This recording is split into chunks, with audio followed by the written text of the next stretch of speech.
देखिए आज का पहला जो सवाल है कि 5.1/7 भागा, इस प्रकार से ये देखिए ये सवाल है सरली कलर का सवाल है, ये बोधमास से रिलेटेड सवाल है। ठीक है, तो इसी पे बनेगा, देखिए कैसे बनेगा समझिएगा।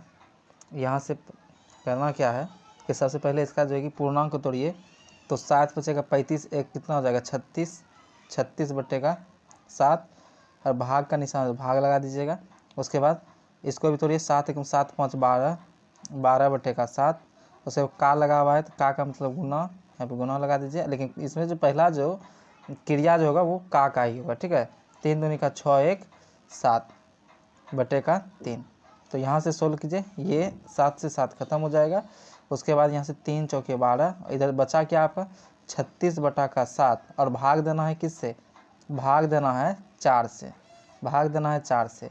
जब भाग देना है 4 से तो आप इसको क्या कीजिए 36/7 यहाँ से गुना बनाइएगा तो ये बट्टे में चला जाएगा 1/4 और 4 से यहाँ से कटाइए, 4 9 का 36, 9/7 आपका क्या जाएगा आंसर। लेकिन यहाँ पे पूर्णांक में दिया है तो 9 में से 7 से भाग दीजिए, 9 में से 7 से भाग दीजिए तो कितना आएगा 7 एकम 7, 2 शेष बचेगा बटे 7, यानी 1.2/7 आपका आंसर आ जाएगा। 1.2/7 आपका आंसर आ जाएगा। देखिए उसके बाद यहाँ से आपका आंसर जो आ गया 1.2/7। उसके बाद अगले सवाल पे चलते हैं। देखिए अगला सवाल है कि 5 बच्चों की औसत आयु 8 वर्ष है। यदि बच्चों की आयु में पिता की आयु जोड़ दी जाए तो उनकी आयु 15 वर्ष हो जाती है। देखिए होता क्या है कि संख्या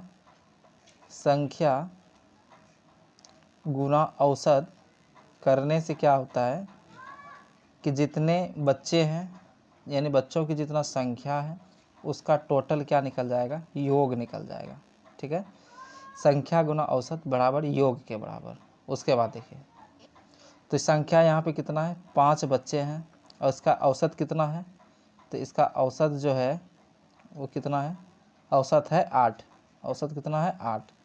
तो यहाँ से 8 8 पंचे का 40, ये 40 टोटल जो आ गया गुना करने के बाद संख्या गुना औसत। ऐसा करने से हुआ क्या 40 आया और 40 ये क्या हो गया 5 बच्चों की टोटल जो उम्र जो हो गया वो चीज़ आ गया। ठीक है, टोटल 40 आ गया। उसके बाद कह रहा है कि इसमें से पिता की आयु भी जोड़ दिया जाए, तो 5 पहले बच्चे थे और उसमें से एक जब पिता जुड़ेंगे तो टोटल हो जाएंगे 6 और इस प्रकार से औसत कितना हो जाता है 15।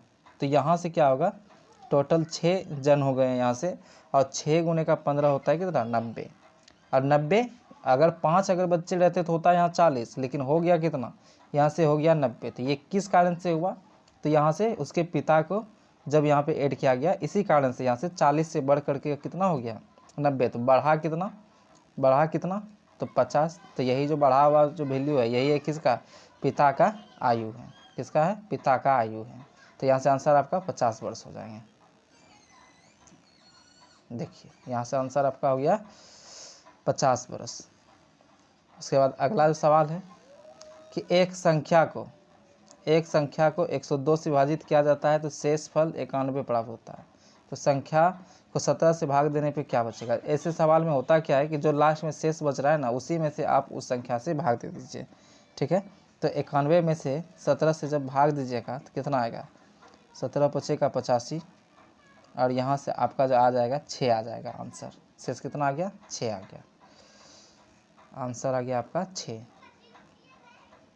उसके बाद देखिए अगला जो सवाल है चौथा नंबर सवाल है, ये बहुत ही महत्वपूर्ण सवाल ऐसे होते हैं। तो यहाँ से देखिए कैसे बनाइएगा। अब यहाँ से ये चीज़ आप समझिए, एक घात का नियम होता है कि x² अब गुने का x का क्यूब जब कीजिएगा तो यहाँ से क्या होगा बेस समान है तो x और ऊपर का क्या होगा जुड़ जाएगा तो 3 2 5। लेकिन यदि आप यहाँ पे x² प्लस का x का क्यूब करते हैं तो यहाँ पे बेस समान है तो x और ऊपर का क्या होगा गुना हो जाएगा 3 दूनी का 6, यानी कि जोड़ना पड़ रहा है। यानी इसको बनाना कैसे ये चीज़ समझिए। इससे पहले क्या कीजिए आप स्क्वायर का निकाल लीजिए। जब भी ऐसे 6 वाला जैसे ही पूछेगा 6 वाला तो आप क्या कीजिए यहाँ से सबसे पहला काम आप क्या कीजिए यहाँ से x का स्क्वायर वाला निकालिए, यानी कि x² + 1 का x² निकाल लीजिए। ठीक है, तो यहाँ से कैसे निकलता है इसका एक फॉर्मूला होता है कि n² और यहाँ प्लस है तो माइनस का 2 हो जाएगा। उसके बाद n कौन सा होता है, ये 3 जो है, तो 3 का स्क्वायर 9, और 9 में से 2 जाएगा तो कितना आएगा 7। तो ये हो गया किसका, एक्स स्क्वायर का वैल्यू। अब इसी का क्या कीजिए, क्यूब निकाल दीजिए, क्यूब वाला, यानी कि इस तरह से एक्स का क्यूब प्लस 1/x का क्यूब निकाल दीजिए। ठीक है, इस तरह से निकाल दीजिए।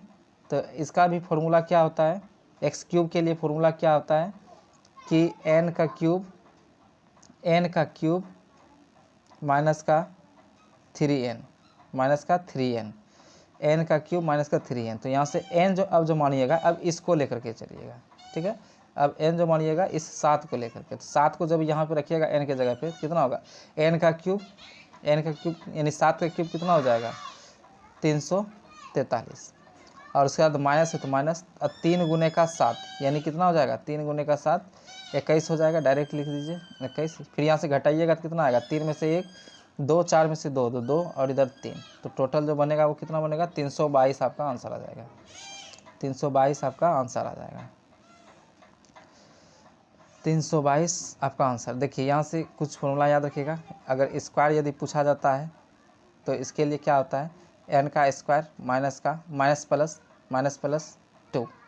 उसके बाद क्यूब अगर पूछा जाता है, क्यूब यदि पूछा जाता है तो इसके लिए क्या होता है n का क्यूब प्लस माइनस 3n। ठीक है, 3n। तो ये होता है इसका फॉर्मूला, इसको याद रखिएगा, बहुत महत्वपूर्ण ये फॉर्मूला होता है। चलिए उसके बाद देखिए, ध्यान दीजिएगा, यहाँ से जो आपका आंसर जो आ गया वो कितना आ गया 322। उसके बाद देखिए, एक वृत्त मैदान की त्रिज्या इतना है तो परिधि बताना है। देखिए होता क्या है कि एग्ज़ाम में अक्सर जो है ना आपके फॉर्मूला से क्वेश्चन दे दिया जाता है। ठीक है, मेंसुरेशन में अक्सर फॉर्मूला से, अगर फॉर्मूला याद है तो आप निश्चित रूप से बना पाएंगे। ठीक है, तो देखिए यहाँ से त्रिज्या दे दिया है, पहले यहाँ से पूछा क्या गया है, वृत्त की परिधि पूछा गया है, यानी कि वो मैदान जो वो किस प्रकार का है, तो वो मैदान जो है आपका वृत्ताकार है। तो यहाँ से वृत्त का जो परिधि होता है कितना होता है 2πr। तो 2π का वैल्यू कितना होता है 22/7, और r का वैल्यू दे दिया कितना 31.5। तो यहाँ से दशमलव हटेगा तो नीचे का 0 आएगा। उसके बाद यहाँ से कटाइएगा तो 7 से के बारे में कटेगा, 7 चौक 28, 7 बचे का 35। उसके बाद फिर यहाँ से 2 से कटाइएगा तो 2 पंचे का 10, फिर यहाँ से 5 9 का 45, यानी बचा आपका क्या 9 गुना का 22 बच गया आपका, 9 गुने का 22 बच गया। इसको गुना कीजिए, 9 दूनी का 18 का 8 बाकी 1, 9 दूनी 18 1 19, यानी कि 198, यानी कि कितना आ गया 198 मीटर आपका आ जाएगा। ठीक है, 198 मीटर आ जाएगा। तो यहाँ से आपका आंसर 198 मीटर हो जाएगा। उसके बाद देखिए, फिर वही सवाल है, 7 सेमी त्रिज्या है तो उसका परिधि क्या होगा, तो परिधि अभी तुरंत देखें 2πr होता है, परिधि 2πr, और क्षेत्रफल जो होता है πr² होता है। ठीक है, लेकिन यहाँ से आपसे परिधि पूछा जा रहा है इस पे, तो 2 गुने का 22/7, 22/7 क्या है पाई का वैल्यू, r कितना है 7 से 7 घटा दीजिए, 22 गुने का 2 44 हो जाएगा आंसर, 44 हो जाएगा आपका आंसर, यहाँ से 44 सेमी हो जाएगा। उसके बाद देखिए, यहाँ से महत्तम समावर्तक पूछा जा रहा है कि 63, 72 और 180। तो यहाँ से क्या कीजिए, इसमें जो भी चीज़ कॉमन आएगा वही आपका महत्तम समावर्तक हो जाता है। जैसे देखिए यहाँ से आपको क्या कॉमन दिख रहा होगा कि यहाँ से आप देखिएगा तो निश्चित रूप से यहाँ से 3 जब यहाँ से कॉमन लीजिएगा, 3 जब कॉमन लीजिएगा तो यहाँ से कितना है 3 दूनी का 6, 3 एकम 3, 21 बारी में, और 3 यहाँ से 24, 3 का 72 होता है, और 3 6 का 18 यानी 60 होता है। फिर यहाँ से 3 से जाएगा, 3 7 का 21, 3 8 का 24, और यहाँ से जब आपका आएगा 3 दूनी का 6, और उसके बाद यहाँ पे आपका 7 आ चुका है। अब यहाँ से निश्चित रूप से कॉमन नहीं आएगा, यहाँ 7 हो गया, यहाँ 8 हो गया, यहाँ 20 आ गया, 2 में से तो कॉमन आ रहा है, लेकिन एचसीएफ का मतलब क्या होता है कि एचसीएफ का मतलब होता है कि सभी संख्या से कॉमन आना चाहिए। जो एक कॉमन आ गया यही आपका क्या हो जाएगा एचसीएफ, 3 तिया का 9 आपका एचसीएफ आ जाएगा। ठीक है, 9 आपका एचसीएफ आ जाएगा। तो यहाँ से आपका आंसर जो हो गया 9 हो गया। उसके बाद देखिए अगला जो सवाल है, देखिए ये जो सवाल है ये फॉर्मूला बेस्ड सवाल होता है। ठीक है, यदि फॉर्मूला है तो आप निश्चित रूप से बना लेंगे। तो यहाँ से क्या होता है कि a का क्यूब, देखिए इसको आप क्या बोल सकते हैं कि a का क्यूब है, और प्लस ये क्या है b का क्यूब है, यही बोल सकते हैं। तो देखिए होता क्या है कि a का क्यूब प्लस b का क्यूब बराबर क्या होता है बताइए, a प्लस b, यहाँ से क्या होता है देखिए a cube plus b cube बराबर जो होता है a प्लस का b into a square plus b square minus का ए बी। अब यहाँ से जब आप गौर जब कीजिएगा तो यहाँ से आपको दिखाई देगा कि ए स्क्वायर प्लस का बी स्क्वायर माइनस का ए बी, और ये होता किसके बराबर है, तो ए क्यू प्लस बी क्यू, यानी कि इसके जगह पे आप क्या कर सकते हैं, इसके जगह पे आप इस पार्ट को आप बैठा सकते हैं। और जैसे ही इस पार्ट को बैठाइएगा और नीचे में आप ध्यान दीजिएगा तो ये क्या है, ए स्क्वायर माइनस ए बी और प्लस का बी स्क्वायर, यानी कि सेम यही चीज़ ये जो लिखा हुआ है यही चीज़ नीचे भी दिया है, जो है कि ए स्क्वायर प्लस का बी स्क्वायर माइनस का ए बी, यही चीज़। और यहाँ से होता क्या है कि ये से ये कट जाता है, बचता आपका क्या है, सिर्फ ए प्लस का बी। तो यहाँ से ए का वैल्यू कौन है, तो 641 है। अब बी का वैल्यू कौन सा है, तो 359 है। और जब दोनों को जब जोड़िएगा तो यहाँ से आपका आंसर जो आ जाएगा वो क्या आ जाएगा, 1000 आ जाएगा। यहाँ जब जोड़िएगा तो इसको तो क्या आ जाएगा, 1000। इस प्रकार से आंसर आपका क्या आ जाएगा, 1000 आंसर आ जाएगा। या फिर देखिए ऐसे जब सवाल आए ना क्यूब वाले, तो आप डायरेक्ट क्या कीजिएगा, यहाँ से इस प्रकार से लीजिएगा, और जो चीज़ यहाँ प्लस रहे तो प्लस कर दीजिए, अगर माइनस रहे तो माइनस कर दीजिए, निश्चित रूप से आपका सही आंसर हो जाएगा। ठीक है, निश्चित रूप से आपका सही आंसर हो जाएगा। कहने का मतलब ये है कि यदि क्यूब वाले सवाल आए तो यहाँ से आप करिए, यहाँ पे आपके ये 2 डिजिट जो लिए 641 प्लस 359, ठीक है। तो ये यदि प्लस है तो प्लस आप कर दीजिए, इसको जोड़ दीजिए सिर्फ, आपका आंसर। अगर यहाँ पे माइनस रहता तो माइनस कर देते तो आंसर, यदि यहाँ माइनस रहता तो यहाँ निश्चित रूप से प्लस रहता। ठीक है, तो यही रहता है सवाल। तो यहाँ से आंसर आपका कितना हो गया, 1000। उसके बाद अगला जो सवाल है कि 1 से 200 के बीच में कितने पूर्णांक ऐसे हैं कि 2 और 3 दोनों से विभक्त हैं। ठीक है, यहाँ से क्या कीजिए, सबसे पहले इसके और इसके बीच में टोटल संख्या कितने हैं, पद कितने हैं टोटल। आप पद कैसे निकालिएगा, तो अंतिम पद बराबर जो होता है, अंतिम पद बराबर जो होता है a n equal to a plus n minus 1 d, यही ना होता है। तो 1 2 3 4 इस तरह से 200 तक है। यहाँ से अंतिम पद कितना है, 200, तो 200 लिखेंगे बराबर ए कितना है, तो 1 है, अब प्लस एन माइनस का 1, एन तो पद है कि कितने पद हैं, ये चीज़ हमको निकालना ही है। और इधर डी का वैल्यू 1 हो जाएगा, अंतर कितना है, 1 1 का। तो यहाँ से जब सॉल्व कीजिएगा तो ये 1 आकर के इधर जुटेगा तो 201 हो जाएगा, यानी घटेगा यहाँ पे 1 प्लस में इधर आके घटेगा तो कितना हो जाएगा, 199।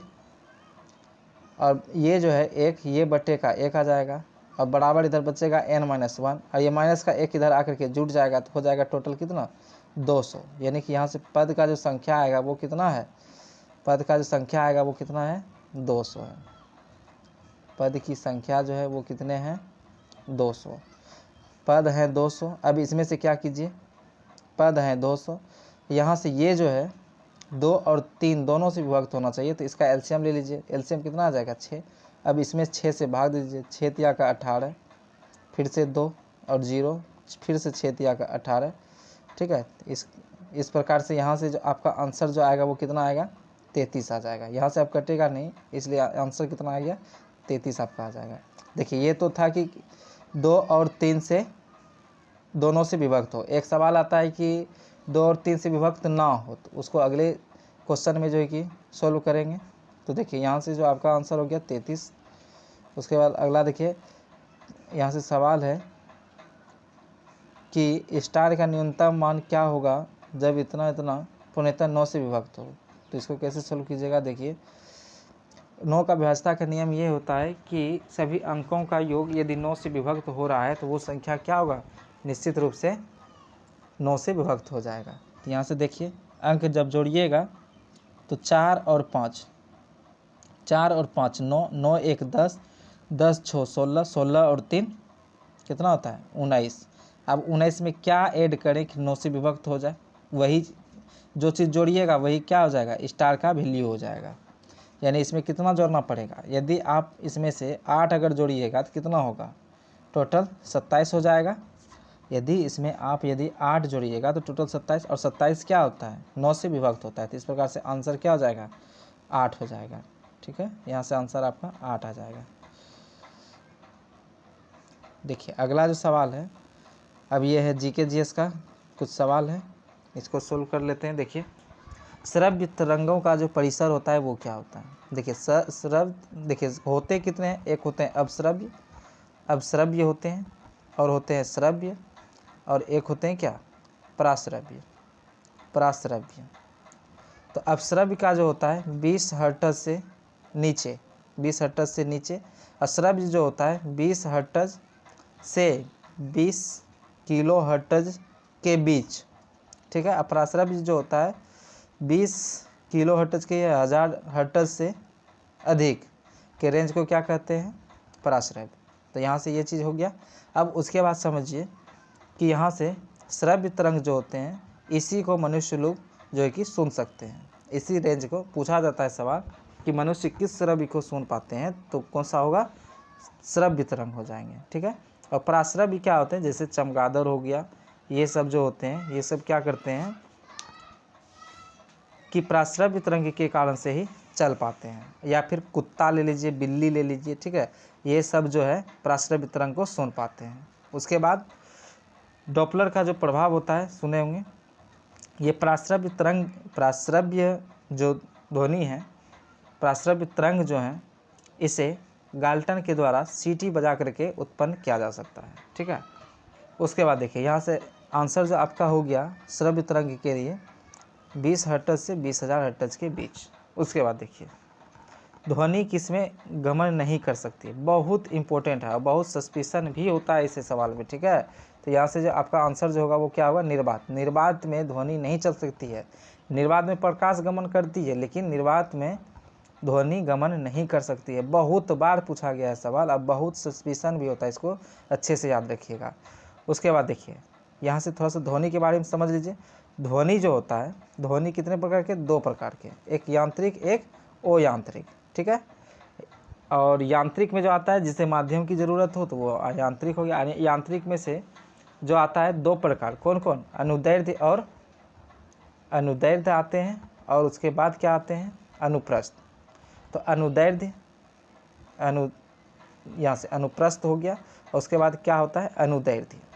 अनुदैर्ध्य का जो उदाहरण जो होता है वो क्या होता है, ध्वनि। पूछेगा कि ध्वनि कैसी तरंग है, तो कैसी है, तो ध्वनि कैसी तरंग है, तो वो है अनुदैर्ध्य। और प्रकाश कैसे तरंग है, प्रकाश कैसा तरंग है, तो प्रकाश है अनुप्रस्थ। तो यहाँ से ध्यान दीजिएगा, यहाँ से जो आपको दिख रहा है यहाँ पे प्रो से क्या होगा, प्रकाश। तो ये प्रकाश उदाहरण है किसका, अनुप्रस्थ का। यहाँ से आधा धो, अनुदैर्ध्य में आधा धो, तो ये ध्वनि किसका उदाहरण है, तो अनुदैर्ध्य का। ऐसे आप याद रख सकते हैं। ठीक है, देखिए उसके बाद यहाँ से जो आपका जो आंसर जो हो गया यहाँ से तो निर्वात हो गया। और ध्वनि सबसे अधिक किस में गमन करती है, तो ठोस में, उसके बाद किस में, तो द्रव में, उसके बाद गैस में, तो इस प्रकार से करती है।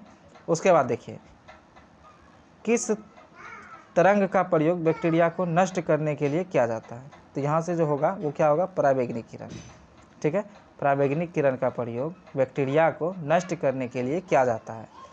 उसके बाद ध्यान दीजिएगा यहाँ से और जो आपसे जो पूछा जाता है, यहाँ से खोज से सवाल पूछा जाता है कि इसका खोज कौन किया। ठीक है ना, तो ये सारे इसमें से जितना एक्स किरण हो गया, और उसके बाद आपका जो परावैंगिक किरण जो दिख रहा है, और उसके बाद अवरक्त किरण दिख रहा है, तो ये सारे क्या है, विद्युत चुम्बकीय तरंग है। क्या है, विद्युत चुम्बकीय तरंग है। तो इसको आप थोड़ा सा समझ लीजिए कि यहाँ से गामा किरण का जो खोज किया था कौन किया था, तो बैकुरल किए थे। और अवरक्त किरण का जो खोज किया था हर्सेल किए थे। और परावैंगिक किरण का जो खोज किए थे रिटर्ड किए थे। और एक्स किरण का जो खोज किए थे रोएंटीजन किए थे। ठीक है, और एक्स किरण का प्रयोग कहाँ होता है, तो चिकित्सा व औद्योगिक क्षेत्र में होता है। और उसके बाद परावैंगिक किरण का जो प्रयोग होता है वो सेकाई करने में, फोटो इलेक्ट्रिक इफेक्ट उत्पन्न करने में, या फिर अभी यहाँ जो पूछा गया है बैक्टीरिया को मारने में। ठीक है, उसके बाद देखिए उसके बाद यहाँ से अवरक्त किरण का जो प्रयोग किया जाता है वो किस में, जैसे कोहड़ा सब जो होता है उसमें जो फोटोग्राफी जो किया जाता है यही अब अवरक्त किरण यानी कि इंफ्रारेड किरण का ही प्रयोग किया जाता है। और टीवी में जो रिमोट जो कंट्रोल जो होता है जैसे लाल बत्ती जो जलता है वो भी क्या है अवरक्त किरण के कारण से होता है। और गामा किरण जो होता है ये नाभिक के अभिक्रिया या कृत्रिम रेडियोधर्मिता से संबंधित होता है। ठीक है, यहाँ से खोज बहुत इम्पोर्टेंट हो जाता है। उसके बाद देखिए, उसके बाद यहाँ से जो अगला सवाल है, निम्न में से कौन विद्युत चुम्बकीय तरंग नहीं है। देखिए विद्युत चुम्बकीय तरंग लिखिए पहले, विद्युत चुम्बकीय तरंग होता कौन कौन है। तो याद रखिएगा गामा किरण, एक्स किरण, गामा किरण हो गया।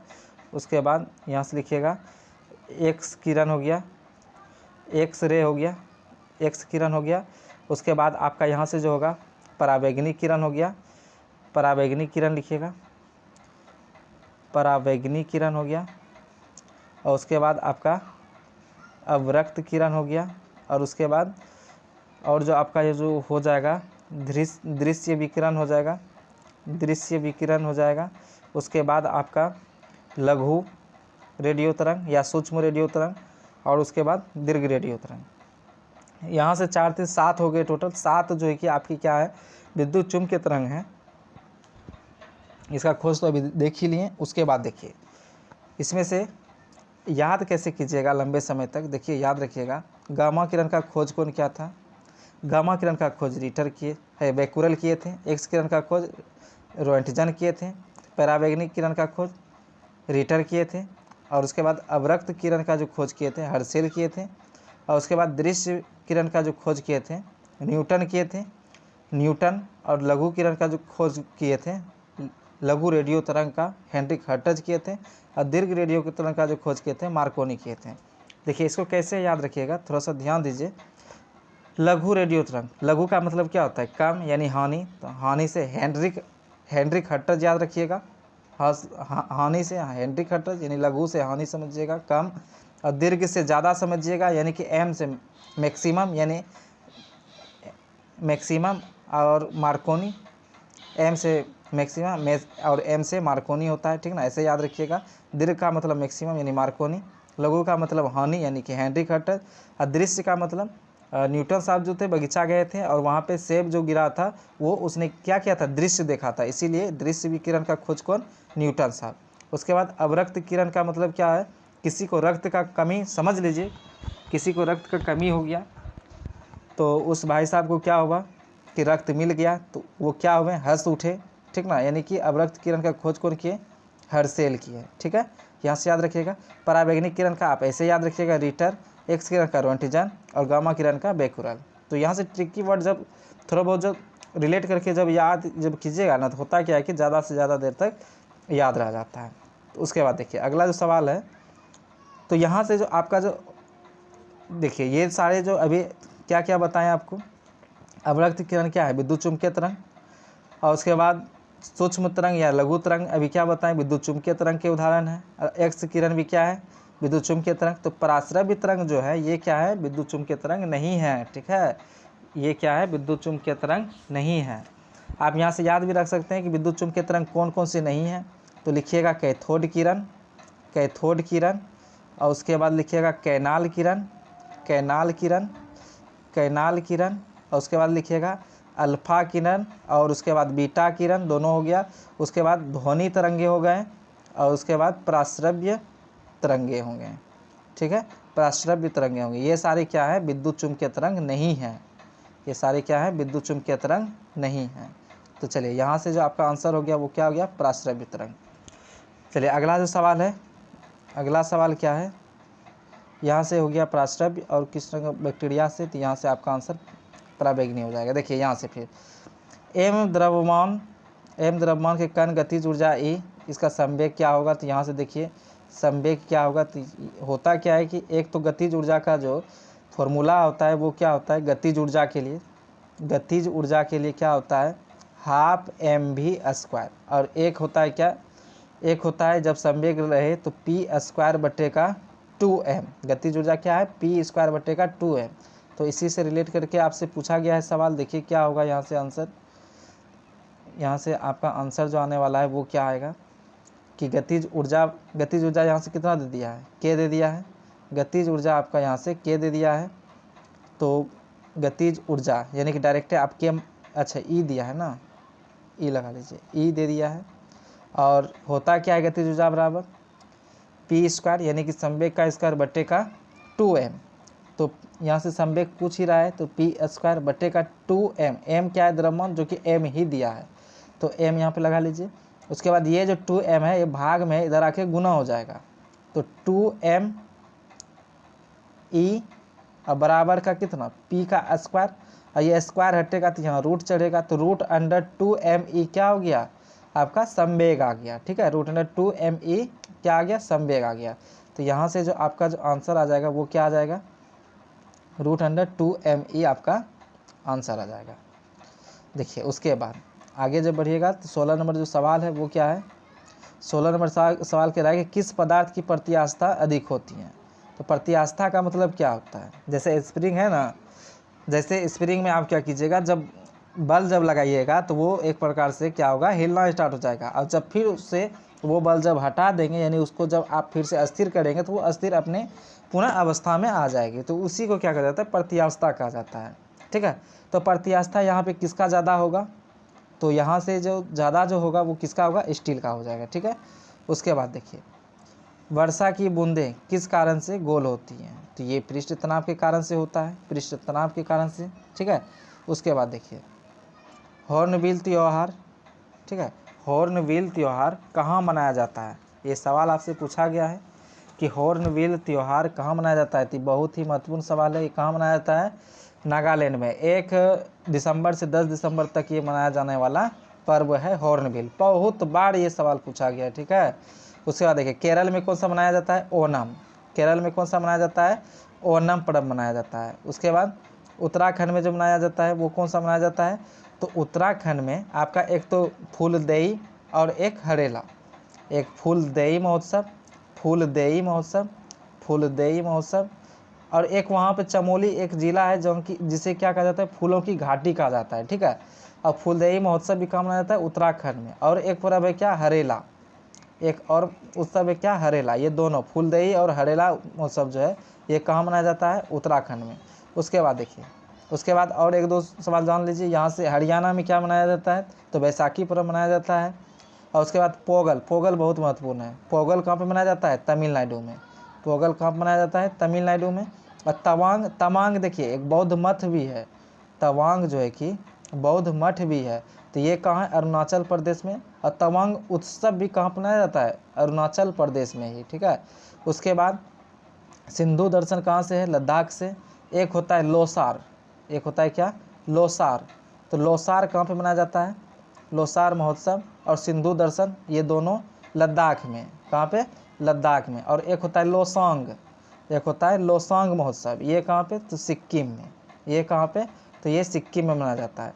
उसके बाद एक और महोत्सव है गुड्डी पड़वा, बहुत बार गुड्डी पड़वा बहुत बार, और सस्पेंशन होता है किसमें गुजरात मारे कि मध्य प्रदेश मारे कि महाराष्ट्र मारे, बहुत सस्पेंशन होता है इसमें, गुजरात मारे मध्य प्रदेश की महाराष्ट्र। तो गुड्डी पर्व जो होता है कहाँ पे मुख्य रूप से महाराष्ट्र में होता है। ठीक है, याद रखिएगा। उसके बाद देखिए और जो होता है एक होता है लाई हरोबा, एक होता है लाई हरोबा महोत्सव, ये कहाँ पे तो ये त्रिपुरा में होता है, लाई हरोबा कहाँ होता है त्रिपुरा में। और एक है बहुत ही महत्वपूर्ण बथुकम्बा, बथुकम्बा, तो ये कहाँ पे होता है बथुकम्बा महोत्सव तेलंगाना में होता है। और उसके बाद नुआखाई, याद रखिएगा नुआखाई कहाँ होता है, और धानु यात्रा ये कहाँ होता है उड़ीसा में होता है। चलिए ये था कुछ महोत्सव थे, तो यहाँ से जो आपका आंसर हो जाएगा वो क्या हो जाएगा नागालैंड। उसके बाद देखिए अत्यंत में कौन सा संधि है, देखिए हिंदी का अभी एक भी वीडियो अपलोड नहीं कर पाए। ठीक है, बहुत जल्द मिल जाएगा क्योंकि अभी बिहार पुलिस का आने वाला है, दरोगा का आने वाला है, तो ये हिंदी जो है ना बहुत ज़रूरी हो जाएगा। और देखिए 19 नंबर यहाँ से पूछ रहा है कि अत्यंत में कौन सा जो है कि संधि है, तो यहाँ से संधि कौन सा होगा यन संधि हो जाएगा। उसके बाद घर आंगन में किस समास का उदाहरण है, तो घर आंगन में तत्पुरुष समास का उदाहरण है। उसके बाद ये कौन संयुक्त व्यंजन है, कौन संयुक्त व्यंजन का उदाहरण है, तो यहाँ से 9 और 9 हो जाएगा, सॉरी यहाँ से 9 और 9 नहीं होगा, यहाँ पे अक्षो और तरो हो जाएगा। ठीक है, तो यहाँ से संयुक्त व्यंजन जो होगा अक्षों और त्रो हो जाएगा। उसके बाद देखिए साड़ी का बहुवचन क्या होगा, साड़ी का बहुवचन साड़ियाँ हो जाएगा। उसके बाद किस सिख गुरु की हत्या औरंगजेब ने की थी, ठीक है, किस सिख गुरु की हत्या औरंगजेब ने किया था, तो ये गुरु तेग बहादुर का किया था। और एक जहांगीर ने भी एक सिख गुरु का हत्या किया था, जिसका नाम क्या था, पांचवें गुरु अर्जुन देव थे। कौन थे, पांचवें गुरु कौन थे, अर्जुन देव थे। देखिए सीरियली आपको जो है कि सिख धर्म के बारे में जानना जरूरी होता है। इसका जो है कि वीडियो आपको हमारे यूट्यूब चैनल प्ले लिस्ट पर मिलेगा, वॉइस क्लासेस पे, तो वहाँ से आप देख लीजिएगा अच्छे से, निश्चित रूप से आपको याद हो जाएगा, ठीक है। हम विश्वास दिलाते हैं कि आपको निश्चित रूप से याद हो जाएगा, ज़रूर उसको देखिएगा। उसके बाद देखिए select the word with the correct spelling, तो यहाँ से जो आपका जो आंसर हो जाएगा वो क्या होगा, एनक्रोएच हो जाएगा। तो इसका मतलब क्या होता है, इसका मतलब जो एनक्रोएच का जो मतलब हो जाता है, यहाँ से एनकरेज का मतलब अतिक्रमण करना हो जाता है, ठीक है। क्या हो जाता है, अतिक्रमण करना। सिलेबस में यहाँ पे डबल एस हो जाता है, ठीक है, तो यहाँ पे है नहीं। और एनकरेज का मतलब होता है क्या, अतिक्रमण करने वाले। उसके बाद देखिए 1 इंच बराबर क्या होता है, 1 इंच बराबर जो होता है, यहाँ पे आपसे मीमी में पूछा गया है, किसमें, सेमी है, मीमी है, तो सेमी में जो होता है ना 2.54 होता है सेमी में। और मीमी में अगर पूछे तो 25.4 मीमी होता है, ठीक है। तो यहाँ से जो आपका जो आंसर हो जाएगा वो क्या हो जाएगा, 25.4 मीमी हो जाएगा। उसके बाद देखिए भारत के उपराष्ट्रपति का कार्यकाल कितना होता है, तो भारत के उपराष्ट्रपति का जो कार्यकाल जो होता है वो कितना होता है, 5 वर्ष के होते हैं। उसके बाद इसमें से न्यूनतम आयु भी पूछा जाता है कि राष्ट्रपति बनने के लिए न्यूनतम आयु क्या है, तो देखिए याद रखिएगा, राष्ट्रपति हो गया, उपराष्ट्रपति हो गया, उसके बाद राज्यपाल हो गया, ये इसका जो न्यूनतम आयु है 35 वर्ष है बनने के लिए। राज्यसभा हो गया, विधान परिषद हो गया, इसके लिए 30 वर्ष है। और लोकसभा हो गए, प्रधानमंत्री हो गया और मुख्यमंत्री हो गए, इसके बनने का जो उम्र है वो 25 वर्ष न्यूनतम है। लोकसभा का बहुत बार पूछा गया, लोकसभा हो गया, प्रधानमंत्री और मुख्यमंत्री, तीनों के लिए 25 वर्ष। अब पंचायत के लिए 21 वर्ष, पंचायत चुनाव लड़ने के लिए 21 वर्ष, अब मतदान देने के लिए 18 वर्ष, ठीक है। तो यहाँ से ये हो गया। और उसके बाद यहाँ से जो अगला जो सवाल है, अगला सवाल है कि आंध्र प्रदेश, अच्छा यहाँ से देखिए कुछ सवाल जो है यहाँ से राष्ट्रीय उद्यान से हैं, तो देखिए क्या है, यहाँ से राष्ट्रीय उद्यान से संबंधित सवाल है कि काजीरंगा राष्ट्रीय उद्यान किस लिए प्रसिद्ध है, तो ये है कहाँ पे, असम में, और ये एक सींग वाले गैंडे के लिए प्रसिद्ध है, ठीक है। विश्व खुशहाली रिपोर्ट 2023 में भारत का स्थान कौन सा है, तो यहाँ से 136वां हो जाएगा। ओह सॉरी 136वां तो पहले था, इससे पहले 2022 में था, ठीक है। तो ये 2022 का नहीं 2023 का पूछ रहा है, तो 126वां हो जाएगा, ठीक है। तो उसके बाद देखिए, उसके बाद यहाँ से और कुछ सूचकांक के बारे में समझिए, और कुछ सूचकांक को याद रखिएगा। तो वर्ल्ड प्रेस सूचकांक में जो अभी जो रैंक है भारत का वो कौन सा है, 161वां है। और हेनले पासपोर्ट में अभी भारत का स्थान 25वां है। विश्व खुशहाली में अभी तुरंत देखें आपने कौन सा है, 126वां है। और उसके बाद बौद्धिक संपदा में इस बार कितना है, 42 है। और जलवायु परिवर्तन में याद रखिएगा 8वां स्थान है। और चुनावी लोकतंत्र सूचकांक में याद रखिएगा 108 है, ठीक है। और वैश्विक आतंकवाद में जो है वो कौन से स्थान पे, 13वें स्थान पे। और सबसे अधिक संपत्ति वाले अभी सीएम कौन है, तो जगन मोहन रेड्डी है, जो कि आंध्र प्रदेश के जो कि सीएम है। और वहाँ के आंध्र प्रदेश के अभी गवर्नर कौन है, तो एस अब्दुल नज़ीर है, एस अब्दुल नज़ीर है। और भारत के अमीर व्यक्ति कौन है, तो वो है मुकेश अंबानी।